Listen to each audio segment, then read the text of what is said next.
É com muita alegria que o Vejam Só recebe aqui no estúdio, nesta oportunidade, o pastor Marcos Antônio da Silva, um amigo do Vejam Só. Ele é lá do Templo Batista de Indianópolis. Pastor Marcos, obrigado, meu irmão, por estar aqui novamente, aceitar o nosso convite. Seja muito bem-vindo. Obrigado, é um prazer. Estamos aqui, desejando ser uma bênção para os nossos ouvintes, e contribuir de alguma forma para o crescimento, para o aprendizado, e que Deus nos abençoe nesse propósito. Amém. Que seja de fato uma bênção. Essa é a nossa oração, nosso objetivo aqui. Tenho certeza que através do conhecimento que Deus tem dispensado na vida do pastor Marcos, vai ser bênção também na sua vida na noite de hoje. E o Vejam Só também tem a alegria de receber nesta oportunidade o presbítero Walter Natal de Jesus Vicente, ele que é presbítero da Igreja Presbiteriana do Brasil.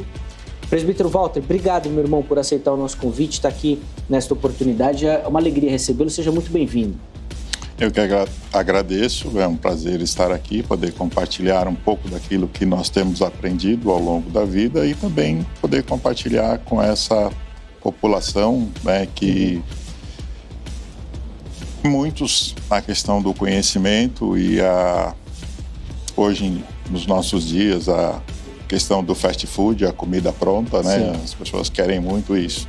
E é um prazer poder partilhar um pouco do conhecimento da Palavra de Deus. A alegria é toda nossa de recebê-lo e, de fato, hoje, com tudo muito pronto, às vezes a gente passa a bola também do pensar, Já quer pegar as respostas prontas. Então, é interessante a gente fazer essa reflexão também, muito bem pontuado pelo presbítero Walter. Olha, nós vamos assistir a nossa matéria de abertura, que vai apresentar aí o tema que nós vamos tratar. Na sequência, a gente volta com as primeiras observações aqui dos nossos convidados. Vamos assistir a matéria, na sequência a gente volta com as primeiras observações dos nossos convidados. Vejam só.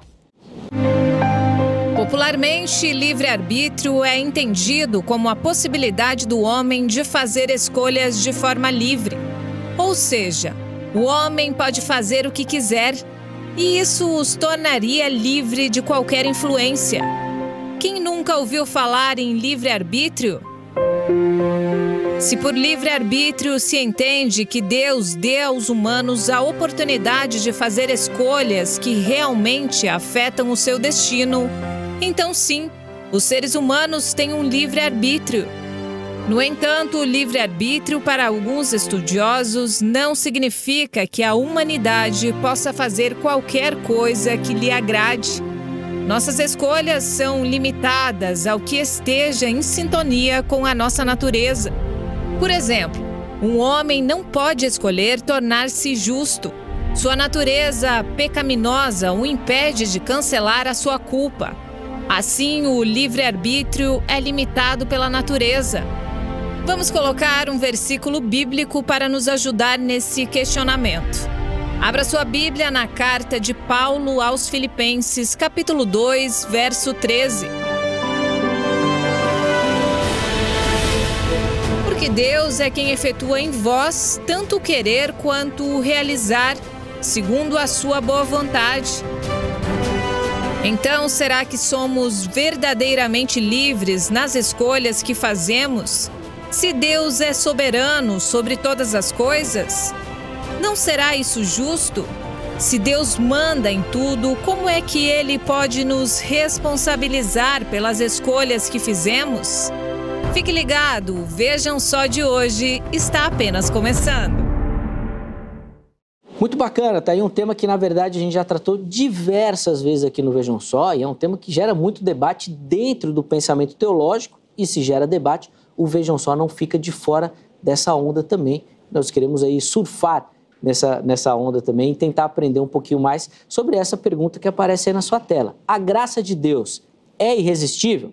E é por ela que eu vou começar tirando minha dúvida com os nossos convidados. Eles vão responder essa pergunta tema, colocando, obviamente, a trilha que eles querem seguir no pensamento durante o programa, e com o passar do tempo nós vamos aprofundando essas observações que eles vão fazer nesse comentário inicial.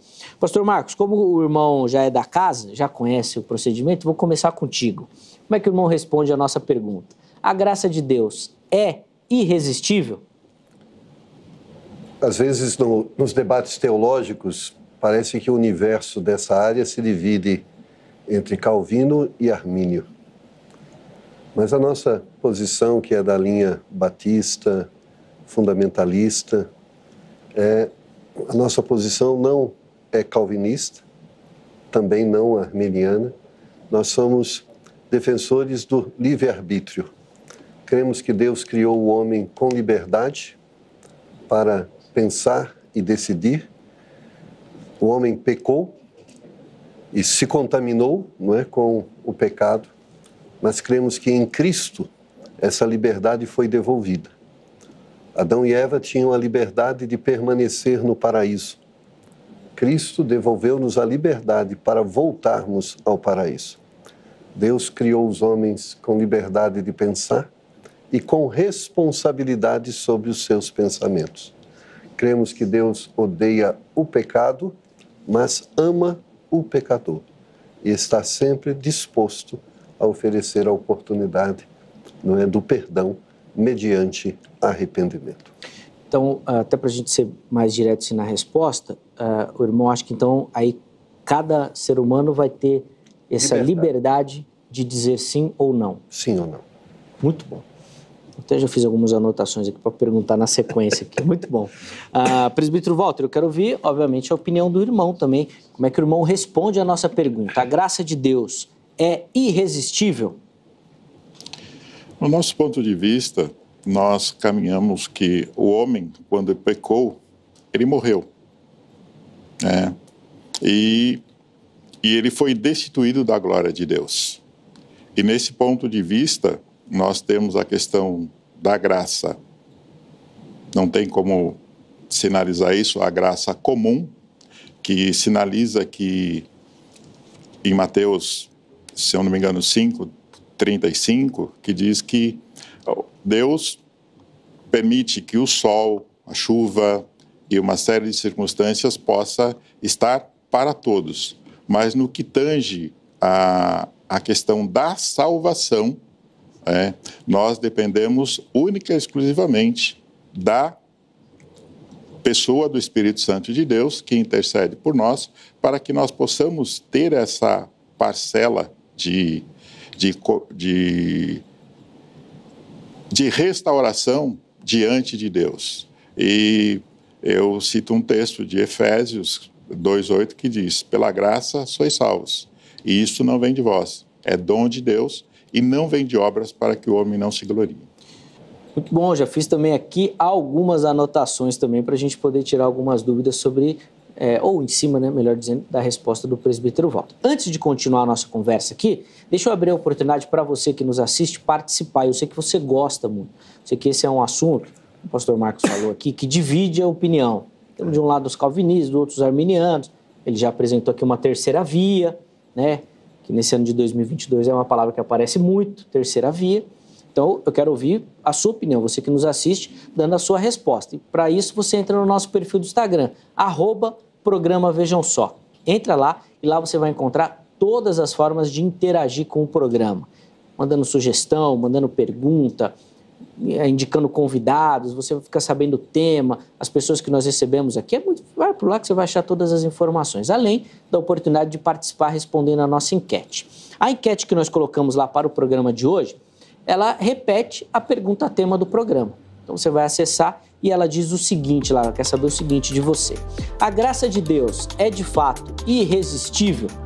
O que a Bíblia ensina sobre isso? Aí você tem duas opções: sim, é irresistível, ou não, não é irresistível. Vote, escolha uma das opções e na postagem seguinte você consegue justificá-la. Ou seja, olha, eu acho que ela é irresistível por conta disso, disso, disso. Não, ela não é, por conta daquilo e daquilo outro. Dê a sua opinião. Nossa produção vai separar alguns desses comentários, nós vamos colocar aqui durante a conversa e os meus convidados vão ter a oportunidade, então, de tecer algumas observações em cima da sua opinião, tá bom? Então vá por lá, fique à vontade, participe também, tá certo? Pastor Marcos, o irmão falou da questão do livre-arbítrio e eu queria que o irmão definisse isso pra gente, porque eu sei que tem alguma divisão dentro do pensamento teológico, dentro dessa liberdade. Inclusive, para alguns arranjos nesse sentido, o termo livre-agência também foi cunhado e utilizado para resolver algumas questões. Quando o irmão fala livre-arbítrio, O irmão está retomando a ideia, por exemplo, dessa liberdade que Adão e Eva tinham no paraíso. É um livre-arbítrio modificado, que só vai ser pleno quando dá a volta de Cristo. Que conceito que o irmão defende quando fala livre-arbítrio? É a liberdade de escolha. Nós sabemos da natureza humana que está contaminada pelo pecado e a incapacidade dela, por si só, se identificar com o padrão divino. Paulo vai dizer sobre isso, sobre a luta do seu interior entre o querer espiritual e o querer carnal. E ele existia, mas ele confiava na graça de Deus, né, que agia nessa incapacidade dele.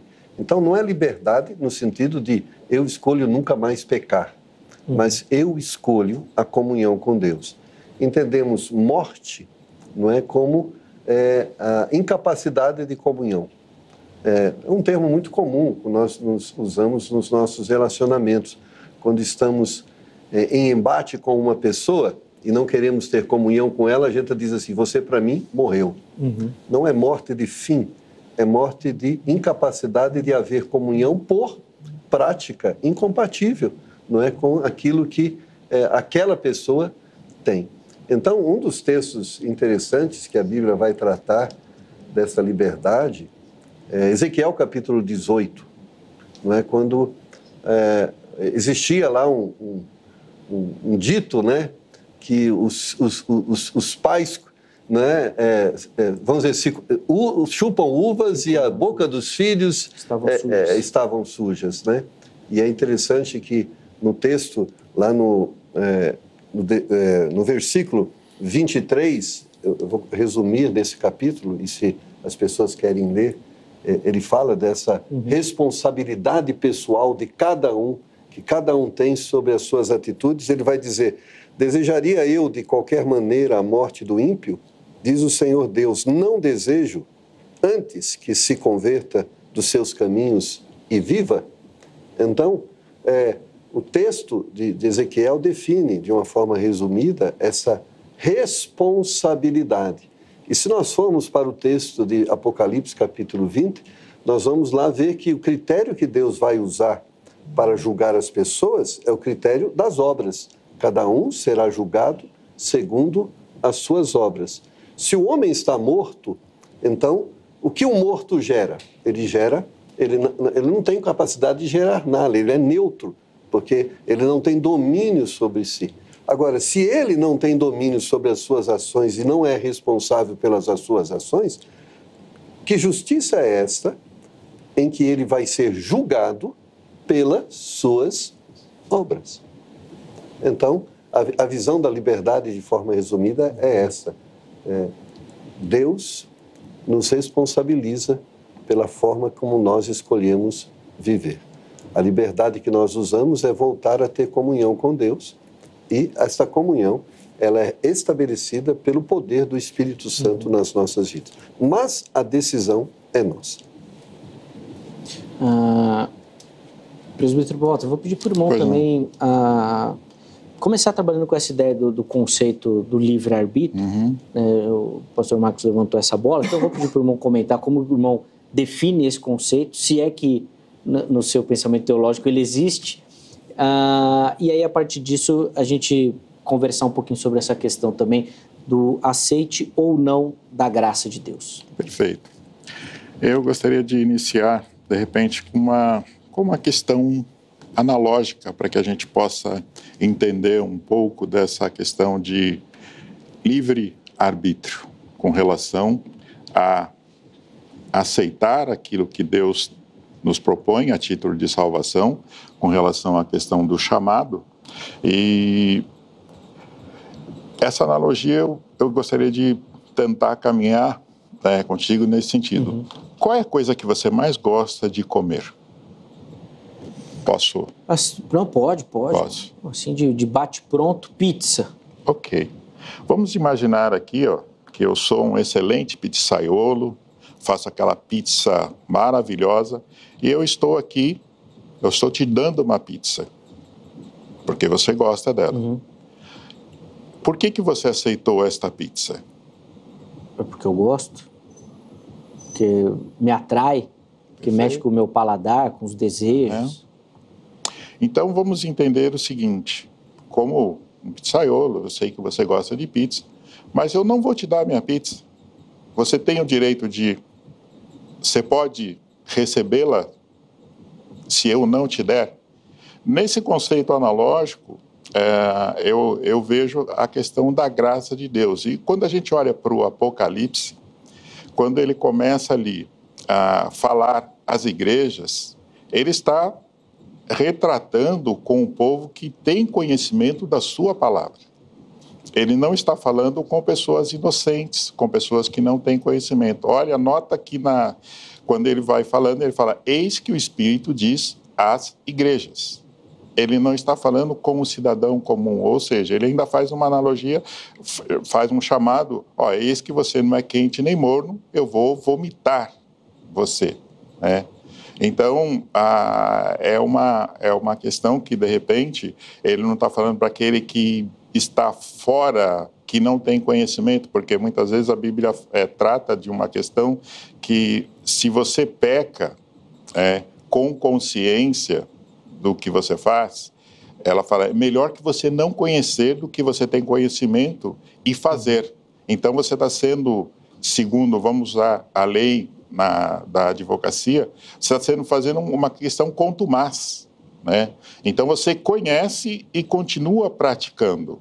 O que Deus trata conosco é justamente tem a questão de estarmos buscando sempre a sua presença, até mesmo quando pecamos, mas nós conhecemos e há um sentimento, né, que nos inflama, porque nós temos a certeza que estamos fazendo a coisa errada, e por isso eu volto a Deus, e a chamada em Apocalipse é justamente para que as igrejas voltem ao primeiro amor, voltem às suas práticas naturais. E se a gente parar para ver a questão da reforma, uma citação também, quando Lutero começa a ver a situação da igreja de Roma, onde a igreja estava enriquecendo e havia as cobranças, e ali ele recebe uma graça de um líder que fala, olha, vai para lá, vai estudar lá. E ele começa a ter a prática com a palavra de Deus. E ele vai em Romanos.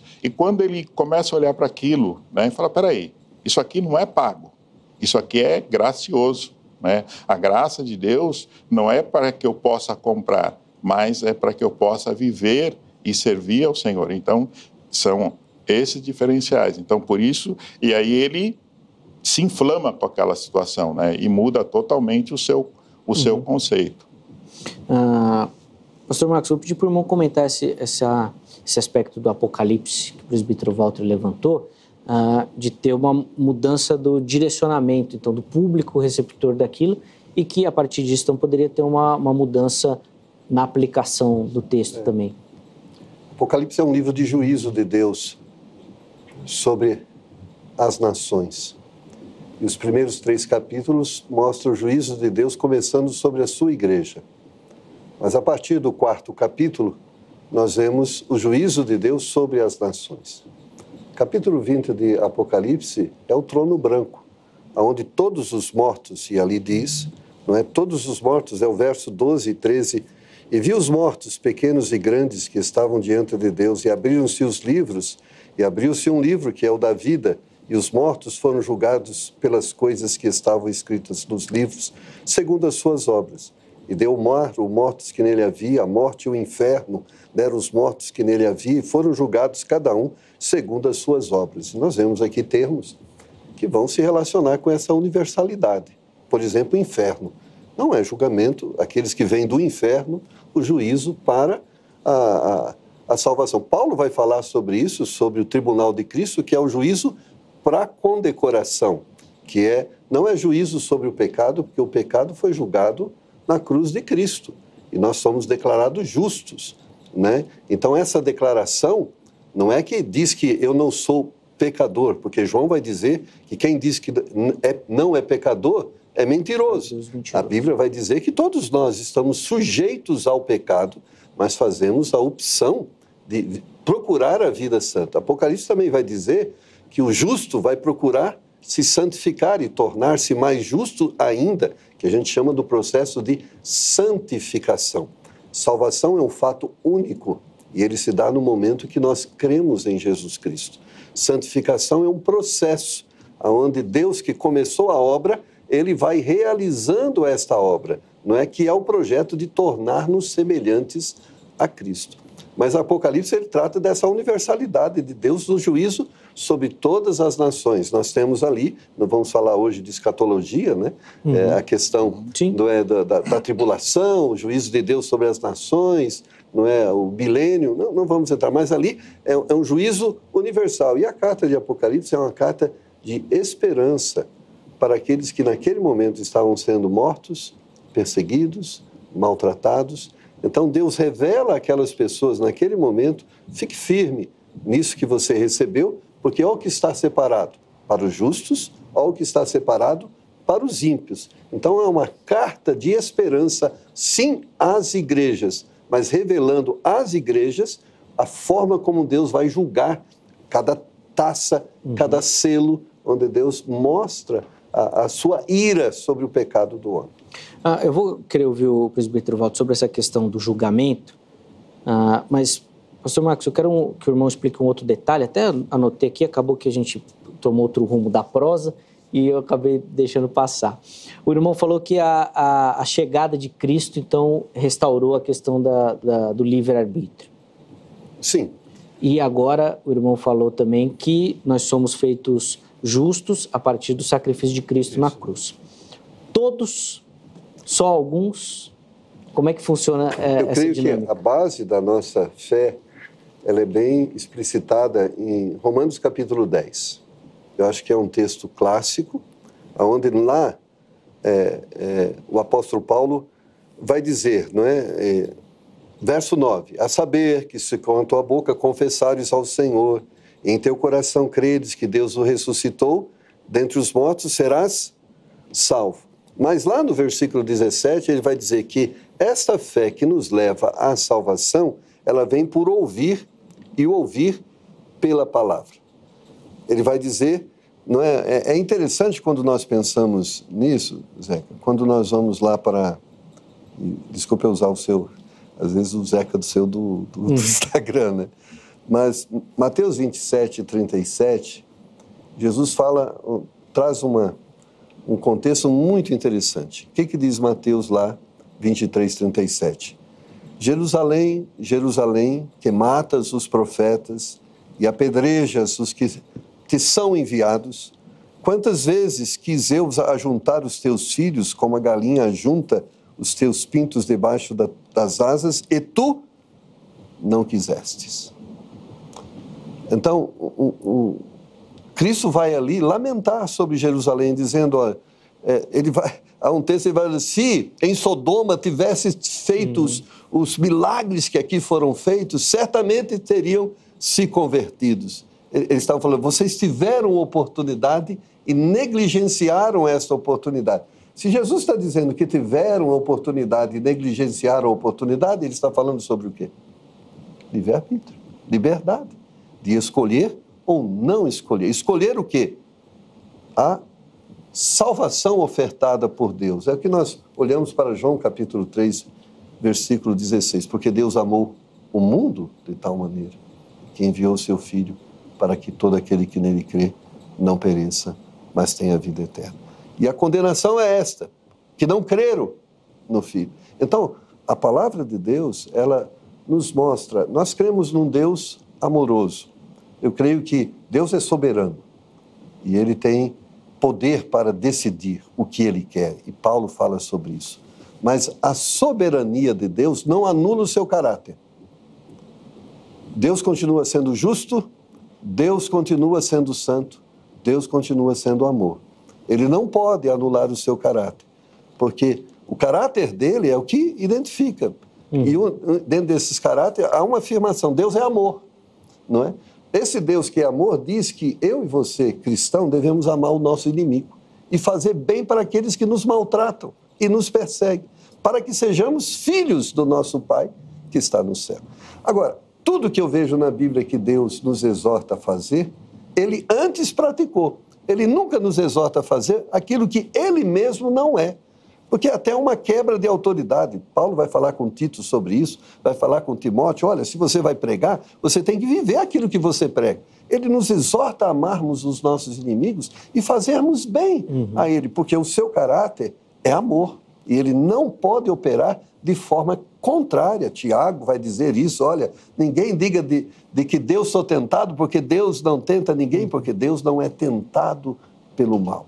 Então, eu vejo nisso, irmão, essa forma de conceber a fé. Presbítero Walter, a palavra está com o irmão. Aí eu vou pedir para o irmão colocar tudo no comentário. Eu sei que tem muito assunto aí que o pastor Marcos levantou aí, mas eu vou pedir para o irmão focar principalmente nessas duas questões. Primeiro, do julgamento, que pelo que eu entendi, posso estar errado, pastor Marcos, ele, na visão dele, a forma como vocês colocam, parece que existe uma injustiça nesse julgamento.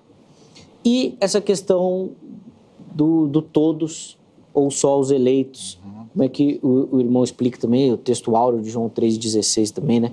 Para o irmão falar um pouquinho para a gente, por favor. Gostaria de olhar para o ponto de vista quando nós falamos que Deus é bom. Deus é bom, mas Ele é justo. É uma questão quando você está direcionando a palavra e as pessoas sempre fazem esse questionamento. Como é que um Deus que é bom permite determinadas situações?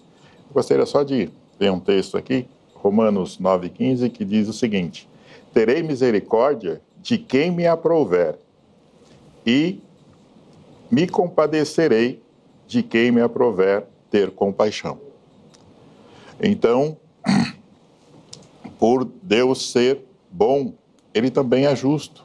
Se nós olharmos quando Ele tira o povo da terra do Egito, aqueles que desobedeceram a ordem, aqueles que estavam contrários aos princípios, quando Moisés está caminhando, né?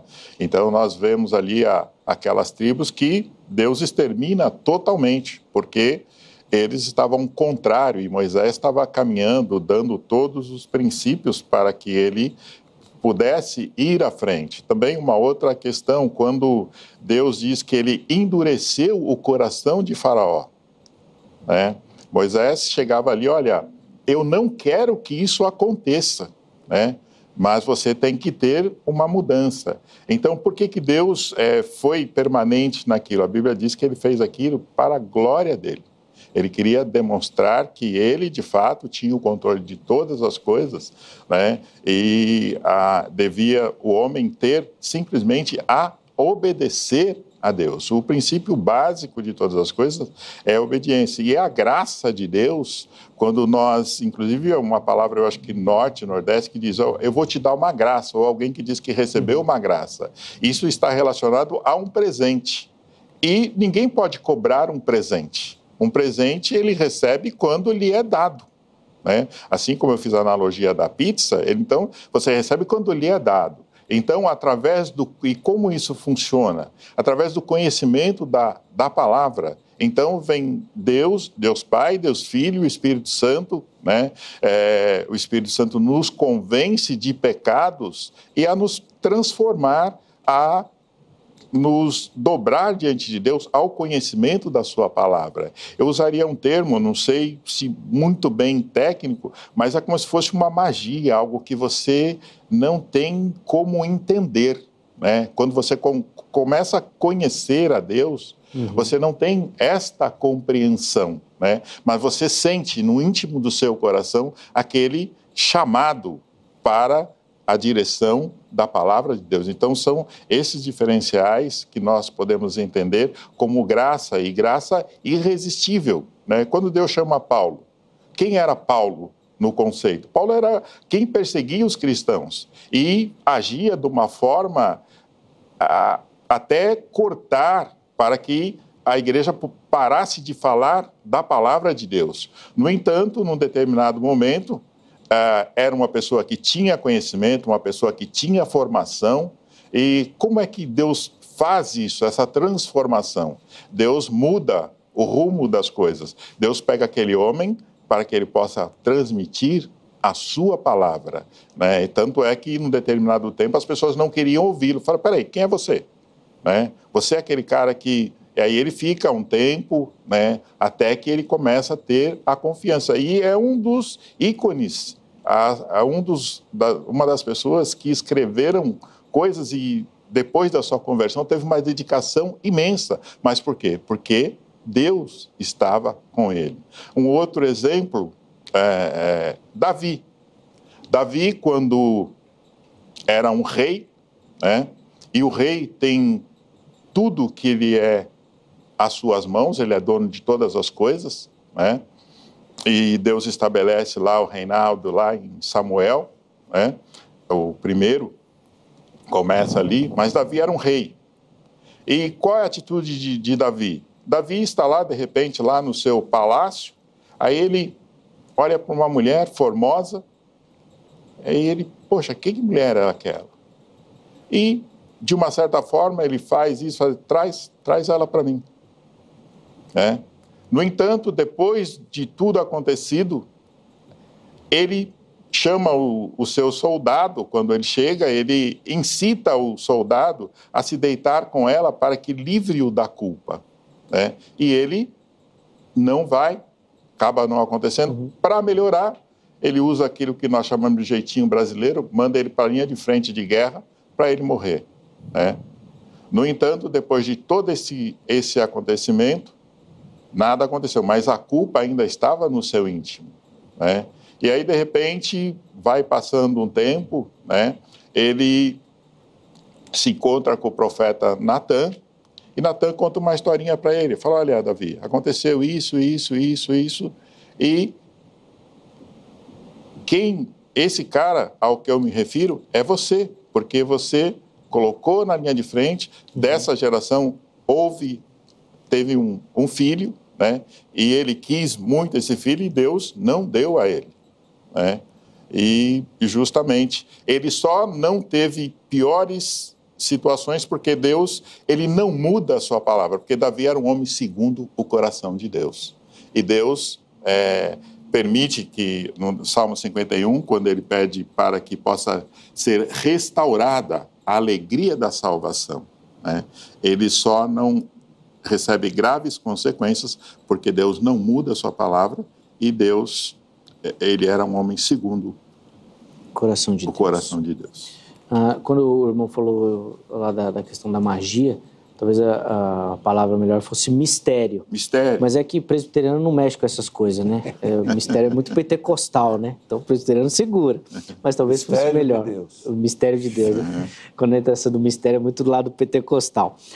Depois eu vou voltar na questão lá do todo, João 3,16, para o irmão explicar melhor para a gente aí.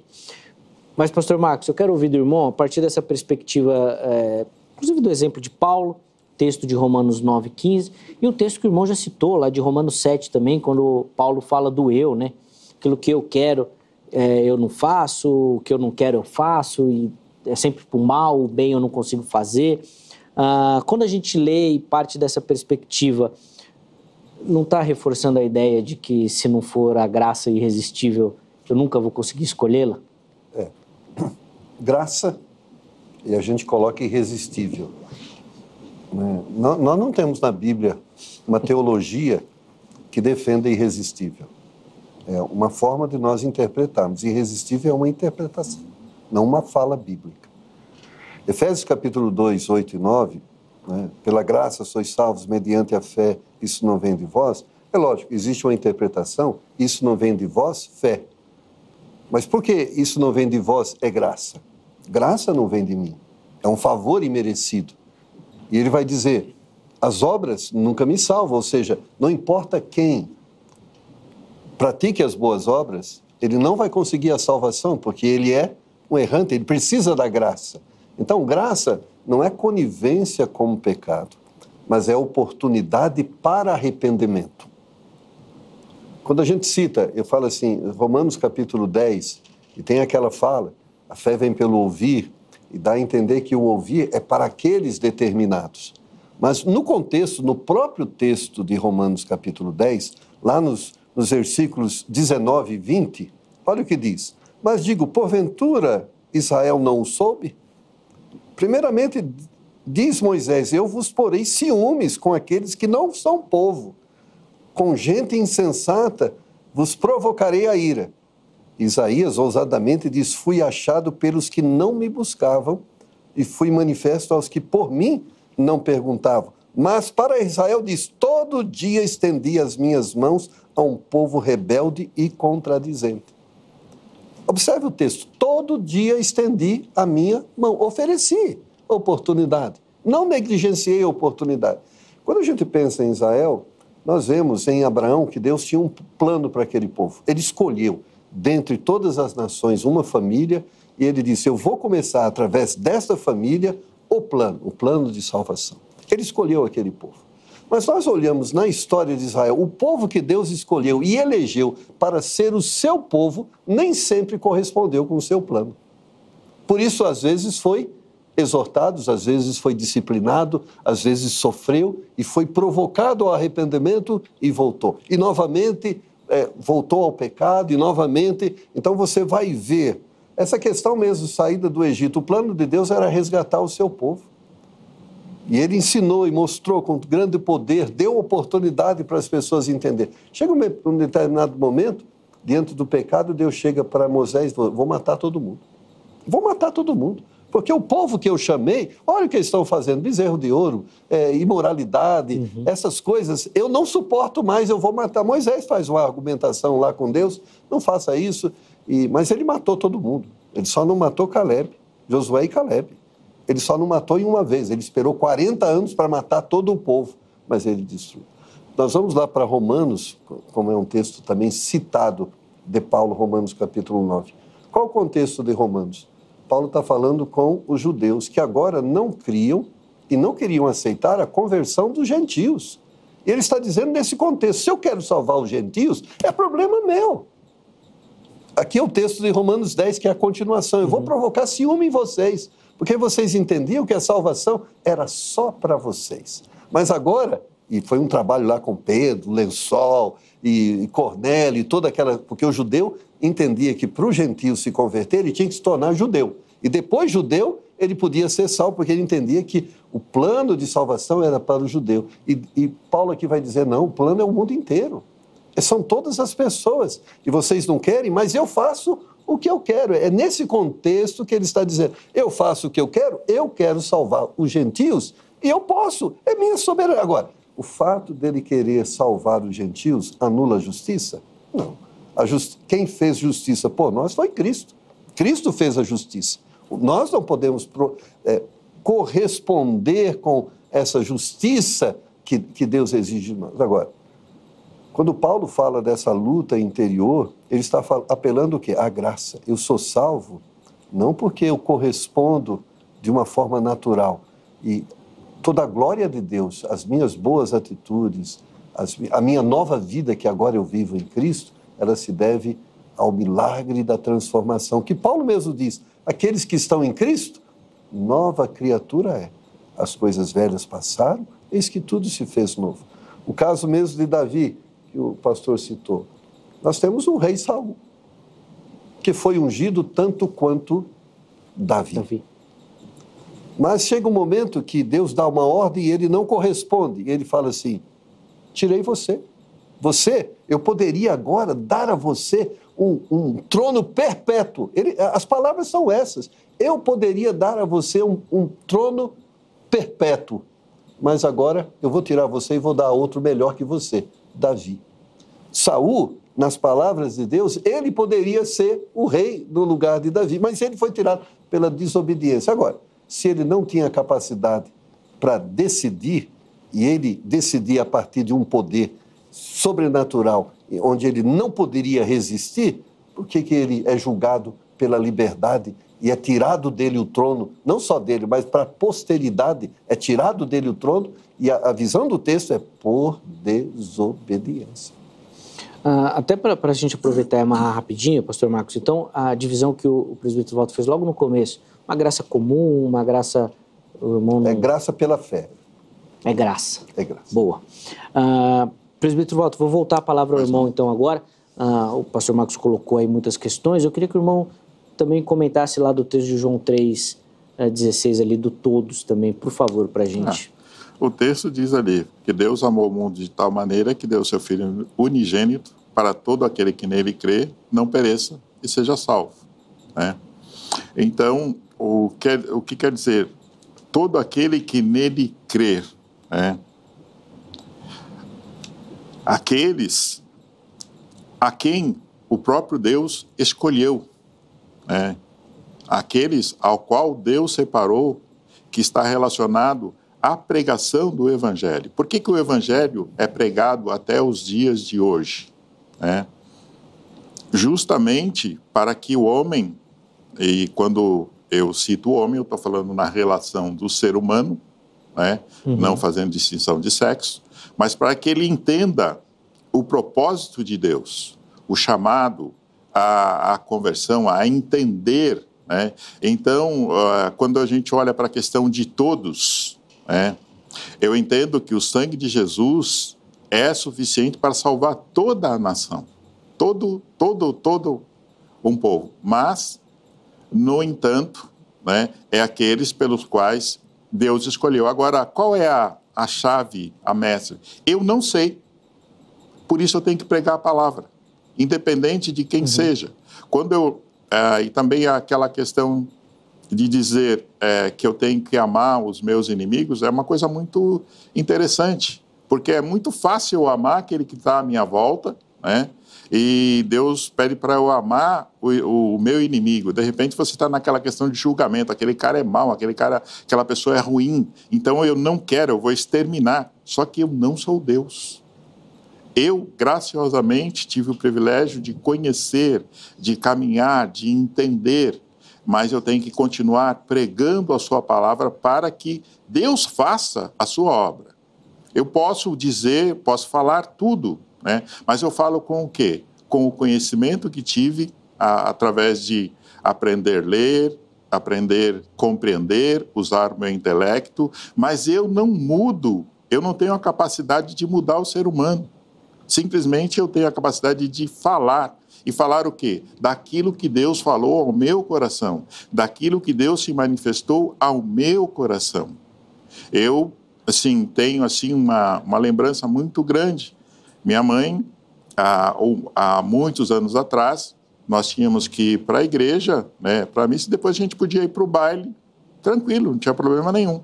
Ali eu poderia usar droga, poderia acontecer uma série de coisas, mas graças a Deus, Deus nos guardou dessa questão. Eu vim conhecer o Evangelho de fato, né? Essa questão de mistério, como foi falado aqui, né? Eu vim conhecer o Evangelho depois de casado, né? Depois de um determinado tempo. Só que eu não tinha práticas nenhuma com relação a determinadas coisas. Agora, entender essa questão, eu entendo que é uma questão praticamente do Espírito Santo de Deus que fala aos nossos corações de uma forma que eu só vou compreender, porque ele diz que é um chamado específico.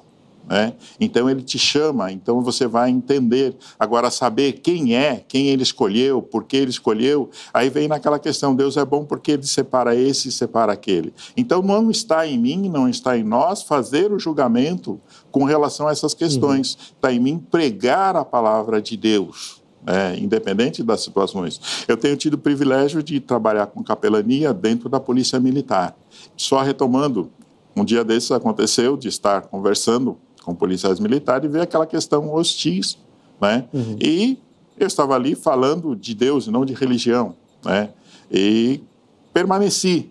Inclusive tinha uma pessoa, capelã, que estava conosco, que ela vai dar continuidade àquele trabalho, porque eu vou às 5:30 da manhã e ela vai à tarde, né? Então são 2 turnos, o pessoal que sai da rua, vai para a rua. Então nós trazemos uma porção da palavra de Deus, oramos, né, para que Deus possa intervir no dia a dia de trabalho, né? Mas eu não posso fazer nenhuma mudança, né? Aí é ele com Deus, porque eu digo, eu estou falando da palavra de Deus, porque é até uma questão ética de você chegar no local e falar, estou falando da palavra de Deus, não estou falando de mim mesmo, daquilo que eu penso, daquilo que eu posso fazer, mas daquilo que Deus colocou. Nós fazemos assim uma analogia, mas muito pequena, mas o texto ali é a palavra de Deus. E quem vai fazer a mudança é o Espírito Santo de Deus na vida daquela pessoa, e não o presbítero Walter. Sim. Presbítero, até para insistir um pouquinho nessa questão, pedir para o irmão comentar, porque até na sua fala, agora no final, você disse, é um acerto individual dela com Deus. Isso. Mas como é que nós vamos justificar isso a partir do olhar mais global, de que Deus já escolheu alguém ou não? Como é que a gente vai justificar esse acerto individual dela com Deus, se a escolha primeira de Deus não foi para aquela pessoa? Ou por aquela pessoa?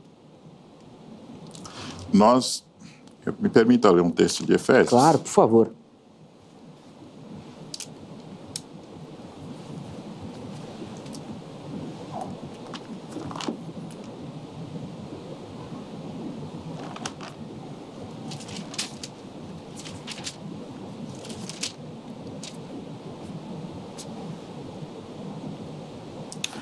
Efésios capítulo 1, verso 3, diz o seguinte: Bendito o Deus e Pai de nosso Senhor Jesus Cristo, que nos tem abençoado com toda sorte de bênção espiritual nas regiões celestiais em Cristo, assim como nos escolheu nele, antes da fundação do mundo, para sermos santos e irrepreensíveis perante ele em amor. Nos predestinou para ele, para a adoção de filhos, por meio de Jesus Cristo, segundo o beneplácito de sua vontade, para louvor da glória da sua graça. Então, não está em mim, não foi eu que fiz a escolha, não foi eu que arquitetei absolutamente nada, mas foi Deus. E ele diz que foi antes da fundação do mundo, né? E, logicamente, como seres humanos, nós temos o nosso questionamento, o nosso pensamento, como é que esse Deus separa as pessoas antes da fundação, antes de existir? Ele é Deus. Ele tem a primazia de todas as coisas, foi Ele que criou. Ele é o Criador e eu sou a criatura. Acaso eu posso, aquela analogia do vaso, eu posso dizer... me faz assim. Me faz assim, o vaso Sim. Pode me dizer, me faz assim. Então eu dou a forma ao vaso, e dou a forma que eu quiser. Se eu não quiser o vaso, eu quebro ele e faço de novo, Espiritualmente é o que Deus faz conosco. Ele nos quebra os nossos princípios e nos faz de novo. É aquela questão quando o mestre chega ali para Jesus e fala: Mestre, como é que eu posso nascer de novo? Nicodemos questionando Jesus.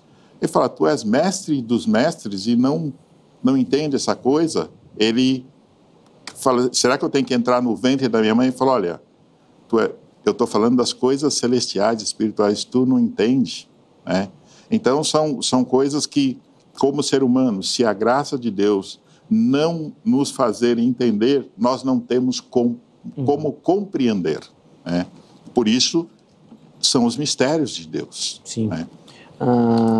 Pastor Marcos, se fosse um jogo de xadrez, talvez nessa ordem das peças agora, o presbítero Walter diria cheque, a partir da leitura do texto. E eu vou pedir para o irmão comentar, então, em cima dessa perspectiva, principalmente baseada nessa visão, que os calvinistas defendem muito, da predestinação e da eleição, antes que todas as coisas, então, estivessem, inclusive, feitas e formadas, O texto de Efésios é claro, Ele vai usar os termos em Cristo e por Cristo.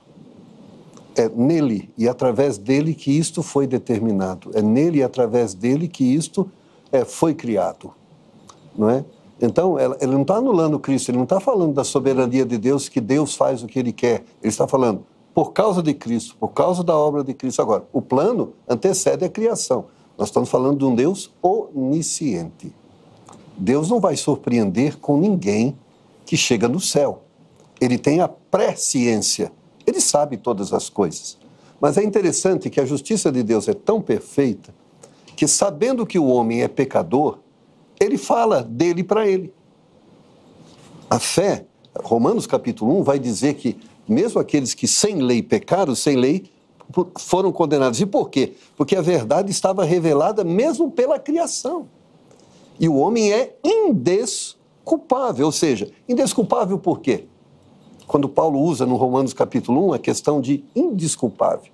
Indesculpável no sentido, você teve todas as oportunidades e não há desculpa para você não ter crido, porque eu me revelei de todas as formas e de todas as maneiras, mas mesmo diante desta revelação, você não acreditou. Efésios, quando diz, versículo 3 de Efésios 1, bendito Deus e Pai de nosso Senhor Jesus Cristo, o qual nos abençoou com todas as bênçãos espirituais nos lugares celestiais em Cristo. Como também nos elegeu nele antes da fundação. Elegeu nele. Não é soberania, mas é plano, projeto. Ele fez um plano e, através desse plano, tornou possível. Observe que a graça é um favor imerecido numa dimensão que muitas vezes nós não calculamos. O mesmo pecado que o homem praticou, o anjo praticou. Qual foi o pecado de Lúcifer? Ser igual a Deus. Qual foi a tentação de Lúcifer para Adão e Eva? Vai ser igual a Deus. Observa que os anjos, lhes foi negada a oportunidade.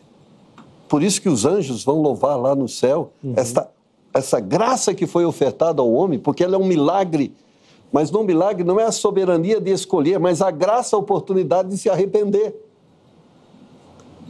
Porque os anjos estão condenados ao inferno e eles não têm oportunidade de arrependimento.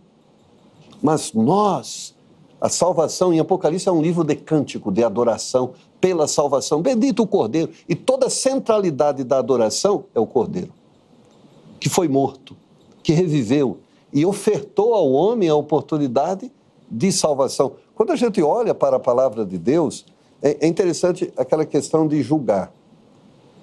Paulo, escrevendo as suas cartas, é uma carta de exortação e juízo sobre a conduta das igrejas. E ele vai dizer, isso está errado, isso tem que ser mudado, vocês são cristãos, não é assim que deve viver. A questão quando Deus vai dizer, não julgueis para não ser julgado, não é juízo de valor, é juízo de sentença. Até o povo de Israel, Deus dava ao povo autoridade de juízo de sentença, apedrejar, matar. Quando chega esse momento, Deus tira a autoridade. Não, vocês não vão matar mais, eu vou matar. Então não é juízo de discernimento, é juízo de sentença. Esse foi nos tirado. Nós não podemos julgar ninguém, dizer que é salvo, que é condenado, apedrejar, matar. Não importa a sua escolha, se ele escolher ser imoral, nós não temos autoridade para julgar. Deus julga. Mas Deus julga a partir do quê? Se eu tenho um filho, uma criação minha, gerado de mim, que está indo para o inferno, eu sou pai dele, tenho o poder de salvá-lo. Eu usaria ou não o poder sobre meu filho que saiu de mim, minha criação? Não, eu não quero salvar ele. Por quê? Qual o critério que se elege um e não elege? Mas é um mistério. Não seria mais bíblico e teológico dizer que o critério é a fé? Hebreus capítulo 11, que são heróis do quê? Da fé. Eles ousaram crer e a fé fez toda a diferença na história deles. E por isso eles têm lá uma galeria dos heróis da fé. O que diferenciou eles dos outros? E Hebreus diz claramente, eles creram, eles confiaram. E isso fez diferença. Sim. É igual a gente olha para os profetas e não querendo alugar. Quantos se converteram diante de Ezequiel? Quantos se converteram diante de Ezequias? A pregação nesse período profético que antecedia o cativeiro foi uma pregação sem resultado. Ninguém se converteu. Dá a entender que Deus, então, não queria ninguém converter e queria todo mundo no cativeiro. Mas por que se pregava, então, o juízo? O juízo não era uma declaração de fatalidade. Eu vou matar vocês. Mas o juízo é como os ninivitas. Observe os ninivitas. Deus ordena a Jonas, vai lá e diz a eles que eu vou exercer juízo e vou matar toda a nação. Deus mudou a forma de pensar? Ele diz para Nínive, avisa ele que eu vou matar eles, por causa da perversidade dele, por causa da maldade deles. O que acontece o rei quando ouve essa mensagem? Olha, todo mundo vai jejuar, vamos vestir saco, vamos se arrepender, quem sabe Deus. Aí, o que acontece? Deus livra. Jonas está lá, o que Jonas queria? Juízo. O povo era mau. O povo, as atrocidades que eles praticavam, eles eram perversos e maus. Sim. E aí, sabe qual é o final do diálogo? Você tem misericórdia de uma boboreira. Eu vou ter misericórdia desse povo que não sabe discernir entre a mão direita e a mão esquerda. Não tem entendimento.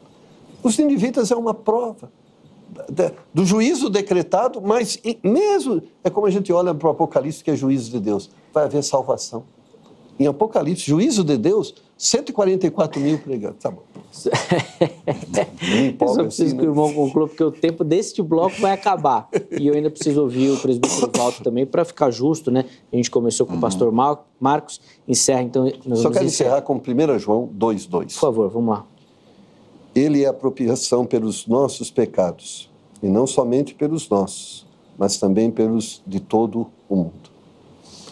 Boa. Presbítero Walter, a palavra está com o irmão aí para a gente poder encerrar esse bloco aí. Como é que o irmão organiza aí os conceitos aí diante de todas as questões que foram colocadas pelo pastor Marcos, por favor? Eu quero entrar no ponto no qual o comentário de Nínive, quando Deus chama Jonas. Alguém que conhecia, que sabia, estava pronto para pregar a palavra, mas alguém que também conhecia os costumes do povo. Tá? No entanto, Deus chama Jonas e fala, vai lá e prega a palavra. Ponto. A única coisa que você vai fazer é ir lá e pregar a palavra. É um povo que eu quero salvar, eu quero libertar. E libertar justamente porque estava dentro do plano de Deus. Jonas vai ali e compra uma passagem para outro lugar. No entanto, Deus cria todas aquelas articulações na qual... e tanto ele, assim, vamos imaginar que ele tinha toda a consciência que ele, no meio da tempestade, e nos barcos, provavelmente, que eram rudes naquela época, ele estava dormindo, ele estava descansando. Ele não tinha problema nenhum enquanto as pessoas estavam perecendo. E quando ele é chamado, o pessoal jogando para fora, pode me jogar. Indiretamente, provavelmente, ele falou, bom, alguma coisa talvez vá acontecer, e ele é tragado e vai parar. Ele vai justamente, tem que pregar a palavra de Deus. Pregar e ser obediente àquilo que Deus o chamou para fazer. Que Deus queria salvar, independente da situação que estava acontecendo. E, de uma certa forma, ele fez os julgamentos e não quis. E acabou tendo que, de uma certa forma, entrar lá e pregar a palavra. Quando, de fato, ele vê que, olha, eu sabia que o senhor ia fazer isso, por isso eu não queria ir para lá. Mas, independente de qualquer coisa, ele tinha que ir e acabou. Era a função dele. Ele não tinha que questionar. Vamos imaginar o patrão e o empregado, eu desobedecendo a ordem do meu patrão, eu estou na rua, eu não tenho o que fazer. E ali na sua canseira, Deus coloca uma bobreira e aí ele reclama, mas espera aí, como o irmão citou, você está tendo compaixão de uma bobeira que seca e vai para o fogo, e eu estou querendo salvar um povo e você não vai. Então nós podemos ver aí Deus manifestando a sua graça, E quando Jeremias diz que a graça, a misericórdia de Deus é a causa de não sermos consumidos. Porque, como ser humano, os nossos pensamentos, os nossos atos, tudo aquilo que fazemos é totalmente contrário aos princípios de Deus. E olhando para o nosso quadro contemporâneo dos nossos dias de pandemia, para que Deus trouxe todas essas questões para os nossos dias? E não ficou pedra sobre pedra. Conheço pastores, pessoas muito cristãs que pereceram. E aí você olha, peraí, quem é que Deus vai tirar desse mundo? Aqueles que estão fazendo coisas contrárias? E aí nós fazemos, às vezes, o nosso julgamento. Por que não levou aquele que não estava fazendo nada? Mas Deus levou aqueles quem o quis. Porque no plano de Deus está determinado o seu tempo e nós não sabemos quando é a nossa hora. Independente da nossa força física, situações e afins, Deus nos chama e ponto final. Mas eu, conversando com muitas pessoas, foi o momento pelos quais as pessoas mais se voltaram à palavra de Deus. né? Se voltaram a esses princípios, a rever conceitos, né? Ou seja, a gente olha no panorama de Deus, da Bíblia, de quantos anos, né, até contemporaneamente chegar até nós, e o ser humano ele continua da mesma forma, rebelde, querendo fazer a sua própria vontade, passando por cima do outro, mas Deus continua exercendo a sua misericórdia através da sua palavra e através da pregação da palavra. Então, o ouvir a palavra de Deus, manifestar a mudança, a transformação, né, a questão do crescimento depois de ouvir, né? E são processos pelos quais nós vamos caminhando, né? A chegar num patamar de compreensão. Mas, quanto mais nós conhecemos a palavra de Deus, nós sabemos que nada, nós vamos ainda ver muitas coisas na nossa vida, mas o fato principal é a obediência a este Deus que nos tem dado graça, que nos tem feito andar nos seus caminhos, independente da situação e das condições que nós enfrentamos no dia a dia, chuva, desemprego e uma série de adversidades, mas que eu possa continuar servindo a Deus independente, porque se Ele tem um plano na minha vida, na nossa vida, Ele vai permanecer, porque Deus não muda. Vai cumprir esse plano. Mas eu queria só aproveitar a questão dos ninivitas. A mensagem de Deus não era para oportunidade de salvação. O texto é claro. E começou Jonas a entrar pela cidade do caminho de Nínive e pregava dizendo, ainda 40 dias e Nínive será destruída. Verso 10... E Deus viu as obras deles como se converteram no seu mau caminho, e Deus se arrependeu do mal que tinha anunciado lhes faria e não o fez. Quer comentar, presbítero, para a gente ir para encerrar o bloco, hein, pastor? Esse comentário é o último, tá bom? É o último. Independente do que ele falar, o irmão não pode comentar mais. Não, mas meu tempo já estourou. Lógico, quando a gente está conversando aqui, graças a Deus que a gente entende que há uma graça ofertada. Sim, sem dúvida. Há uma graça ofertada. E eu quero só fazer, é lógico, quando a gente deixa de centralizar a questão naquilo que Deus nos oferece e acaba criando barreiras. Hoje nós temos na Europa, que é o berço do protestantismo, 2% de cristãos, apenas. Esse comodismo. Sim, sim.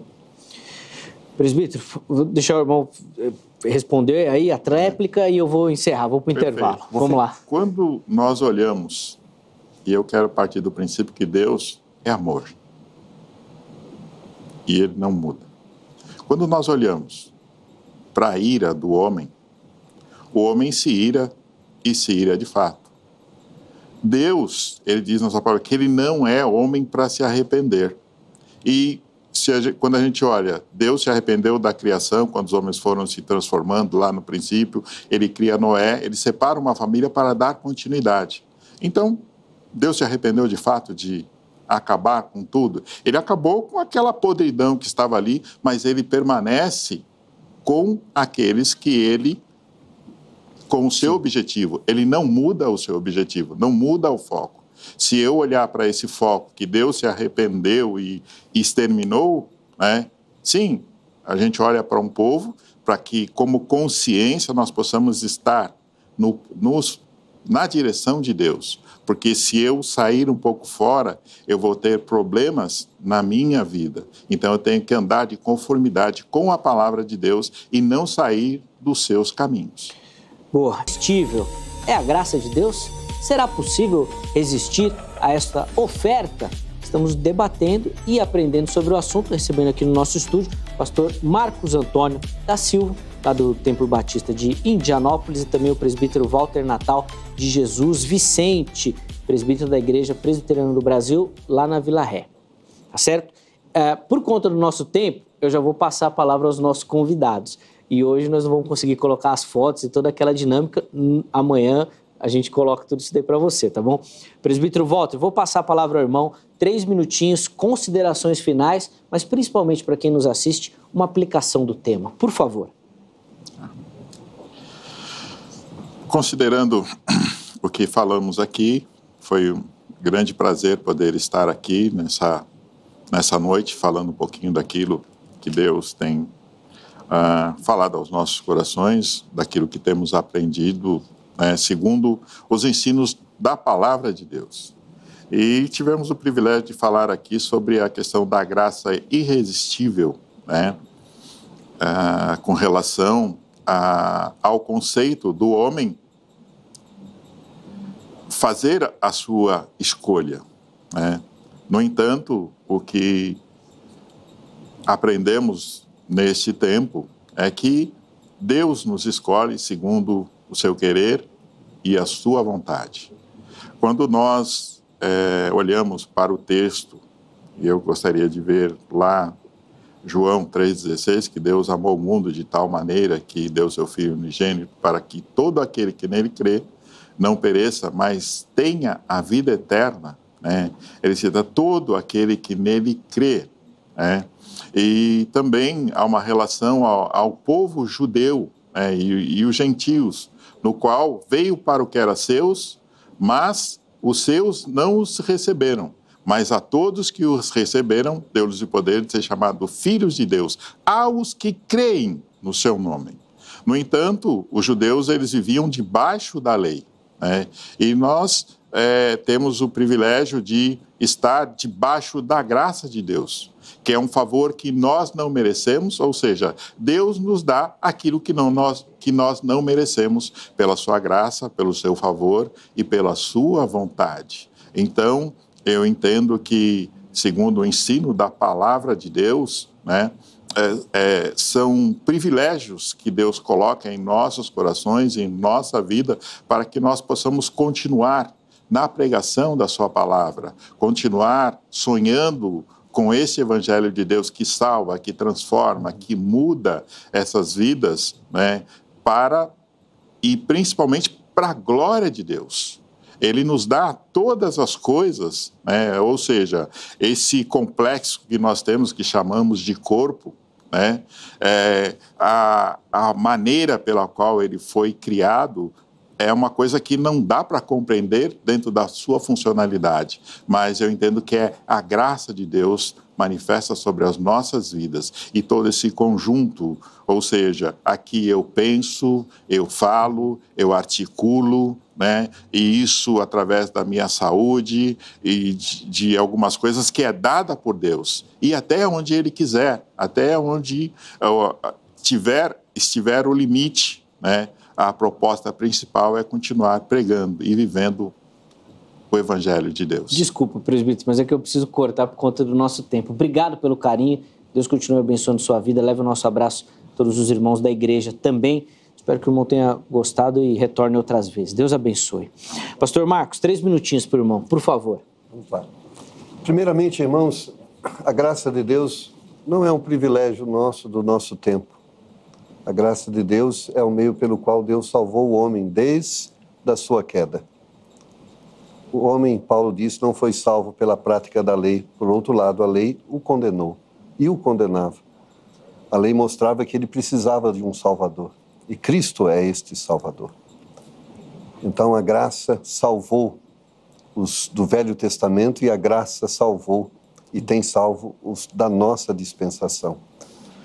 Deixa eu só fazer uma consideração sobre arrepender. Deus não muda, nunca muda. Mas o arrependimento aqui é mudança de sentença diante daquilo que Ele determinou. Se houver arrependimento, haverá perdão. Que é o que Deus ensina para nós. O perdão que nós ofertamos aos outros é mediante arrependimento. Se arrepender, perdoa. É a forma como Deus ensina-nos a nos relacionarmos mutuamente. Causamos conflitos, intrigas, brigas, e Deus fala, reconheça o seu pecado, peça. E Jesus vai dizer, se 70 vezes 7 a pessoa chegar até você e se arrepender, perdoa. Então nós temos um Cristo que estabeleceu que mediante o arrependimento a sentença muda. Ele não mudou, ele continua condenando o pecado e continua amando a santidade. Mas ele determinou que mediante o arrependimento a graça é manifestada. fazendo essa pandemia, né, como o irmão citou, Deus usa de diversas formas e de diversas maneiras para sensibilizar o coração do homem e fazê-lo entender que ele está aqui disposto a dar uma nova oportunidade. Eu creio que a pandemia, como as pestes, como todas as formas que Deus usou a natureza, foi uma forma de Deus protestar contra o pecado. Quero me recordar aquele que foi o maior juízo de Deus até então conhecido, o juízo do dilúvio. Deus exterminou toda uma raça humana. Por quê? Porque ele foi incompetente em provocar graça irresistível na vida das pessoas? Ou porque elas escolheram o caminho mau? Por que ele poupou Noé e não poupou os outros? Porque Noé foi justo. Agora, se ele é justo por causa de Deus, então o critério que Deus escolheu Noé, mas ele é onisciente, Deus é gracioso, mas se o homem escolher o pecado, ele destrói, como destruiu no passado e vai destruir no futuro. A Bíblia nos profetiza novo céu e nova terra por causa do juízo de Deus sobre o pecado. Muito bom, obrigado. Mas há oportunidade para arrependimento. Desculpa, pastor Marcos. Ter que cortar também, mas o nosso tempo estourou. Quero agradecer demais o irmão. Leva o nosso abraço também à igreja. Espero encontrá-lo aqui em outras oportunidades. Põe na tela aí o resultado da nossa enquete. Nós perguntamos lá para você que nos assiste se a graça de Deus é irresistível. 63% responderam que sim, 37% responderam que não.